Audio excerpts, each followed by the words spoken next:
The first thing is, what about the client? As I explained to you, the first thing is not who am I? What do I have to offer a client? The question is, what are the problems of a client? And that's always interesting from a marketing point of view, from a selling point of view for you as an independent, self-employed interim manager.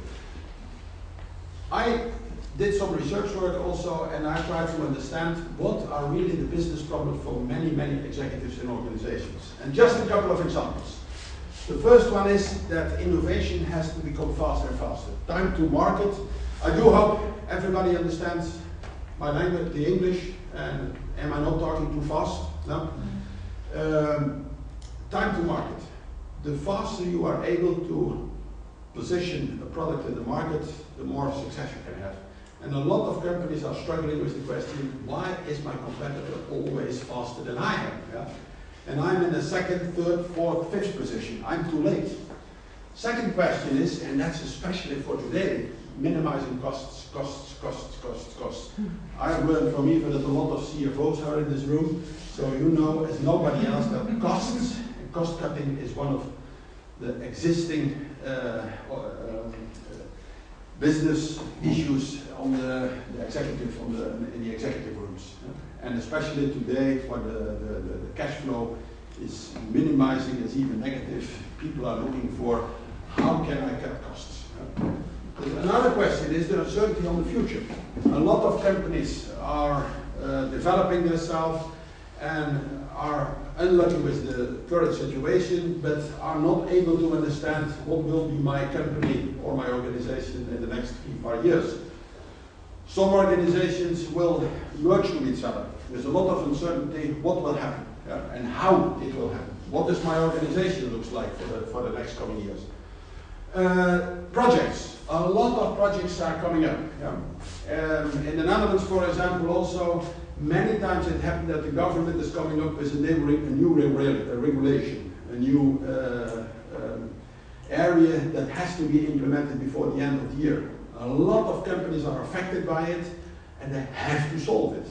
The IFRS, all the financial zone, you do know that has to be done before a certain date. Oh my God, I don't have the capacity, I don't have the knowledge, I don't have the people. How the hell should I solve it? Yeah? Another issue is, and it's a pity today, but a lot of companies are in a crisis situation, some of them in a deep crisis situation, and that's an executive issue. Another is that the company is not in a crisis situation, but sometimes you need some external expertise. Yeah? You need some knowledge, some experience to help you, to bring you one step further. Those are strategic questions that are discussed in the boardroom. And the question is then, and that was exactly what we were discussing in my first part of my presentation, the question is then, do I have the people available in my own organization to solve these problems? Do I have the knowledge? Do I have the experience? But also, do I have the capacity, the physical capacity? Do I have the people available? A lot of people, a lot of organizations are today lean and mean, well-known concepts. Yeah? They don't have extra capacity available to do some additional work. What I see on the client side, that purchasing, procurement is becoming more and more professional. And as I said this morning, the amount of money spent for professional services is increasing rapidly. And that means that from a financial point of view, there is more and more an interest by executives, how can we manage that on a higher level, on a more professional level? First of all, to save money, and there is an opportunity to save money. And secondly, how are we able to manage as you asked also, the performances, so the quality of the interim management, because the more interim management assignments are existing in a country, the more less successful interim management assignments are also executed.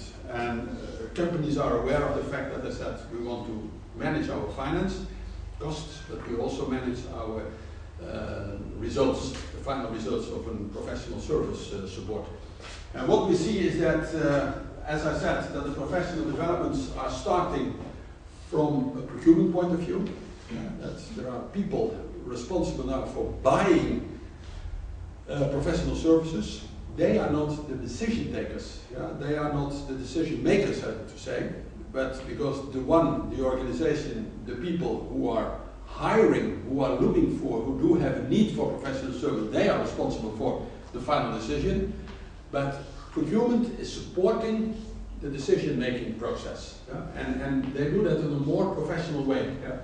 And that means that the role of purchasing and the role of procurement in a company depends on the level of professionalism in procurement.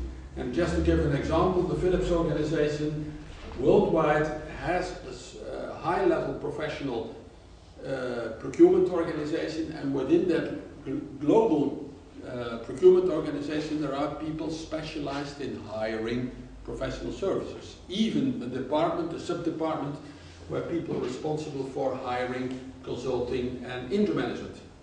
And who are acting there as a procurement officer or a procurement professional, those are the people who used to work as a consultant, who used to work as an accountant, who used to work as a recruitment officer, who used to work as a legal professional. So they do understand the business. And that's one of the players that you will meet also when you sell yourself as an intermanager. Another issue is that procurement is becoming more and more of interest on an executive level, as I said, from a financial point of view. Very simple from a financial point of view. If a company is spending 100 million on buying professional services, and they have never managed that on a professional way, based on my experience, they can save 20%. And that's interesting, 20% on 100 million euro. That's 20 million euro. That's cash money that you can put in your pocket. So a lot of executives are interested now in procurement. You imagine that also, and nothing to do with intermanagement, that today in the crisis situations, the procurement department is the first department that is asked by the executives, please help us to get cash money. And we all know, and a lot of companies are buying more and more from outside. Some companies do have from the sales turnover, the sales turnover value, the 80% of their turnover is hired by external suppliers. So you can imagine that the strategic link to suppliers is becoming more and more of interest for executives. And that's also for professional services. On the other hand, what we see is that outsourcing is not only outsourcing of IT, outsourcing of administrations, outsourcing of bookkeeping, but there is a new trend going on, and I'm not generally talking here, that is that people are also, or organizations are outsourcing management on a structural basis. Are saying in an uncertain environment, we need high quality people for a certain period. But after 2 to 3 years, there is a new requirement needed. But another philosophy, with another competence profile. I know organizations in the financial sector, and that we all know that the financial sector is not now the most loved area, but they need every year new competencies due to the fact that the environment is developing, is changing, the products are changing, the markets are changing, the professional requests from the markets are changing, and it was impossible to develop all these people internally to that higher level every year. And they said, we are hiring people for 2 years, and after 2 years we hire new 2 people. And after 3 years, 4 years, we hire again new people, meeting our requirements. That's a philosophy. On the other hand, organizations also, due to the fact that they are lean and mean, they are sometimes hiring them, or no, not hiring, but they are outsourcing some departments from an operational level. And that means that they also need management to manage these outsourced activities. So that's another thing, that's a philosophy. Outsourcing is not only the product or the service, but outsourcing is also management. And the reason is flexibility. Flexibility in terms of meeting the market requirements, the market developments, time to market, fulfill the requirements. There is a company, I think you have heard of it, the Ahold company, the company, it's a supermarket chain, a global one. And it was in a dramatic situation a couple of years ago, yeah, due to a certain of reasons. And then the chief executive from IKEA, he became the CEO from that company for us. And everybody was talking about that CEO, and he said he is the interim manager. And he received that assignment for 2.5 to 3 years. And he was an interim manager.